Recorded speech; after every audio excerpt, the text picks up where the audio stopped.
Samuel de Champlain est-il né à Brouage ou à La Rochelle? La question divise les généalogistes et les historiens français et canadiens. Jusqu'ici, il était acquis que le navigateur, cartographe, fondateur de Québec était né à Brouage en Saintonge, même si aucun acte de naissance n'a été retrouvé. Mais l'an dernier, le généalogiste Jean-Marie Germe a relancé le débat en évoquant la trace d'un acte issu du registre du temple Saint-Yon à La Rochelle, un document qui signale le baptême en 1574 d'un certain Samuel, fils de Marguerite Leroy et d'Antoine Chapelot. L'orthographe est très variable. Et il ne faut absolument pas s'arrêter sur l'orthographe, puisque le patronyme était secondaire. Tous les registres sont classés par prénom. Donc c'était d'abord le prénom qui était prioritaire. Ensuite, c'était selon le scribe, selon la consonance, si les gens savaient ou pas écrire, c'était très variable.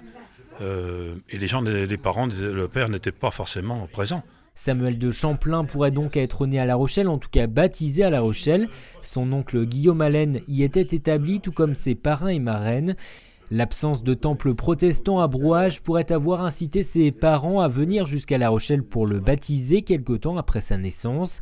Mais certains historiens doutent de ce scénario. Il existait à l'époque plusieurs Chapelots ou Marguerite Leroy à La Rochelle et Samuel était un prénom courant.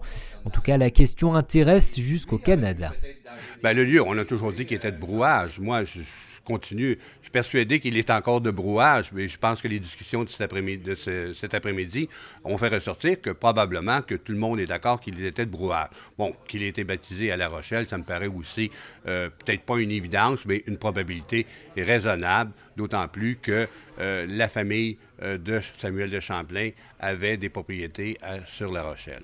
Les origines de Samuel de Champlain conservent donc une part d'ombre. Plusieurs généalogistes et historiens poursuivent leurs recherches. Un autre mystère reste également à lever, l'emplacement exact du tombeau de Samuel de Champlain au Québec.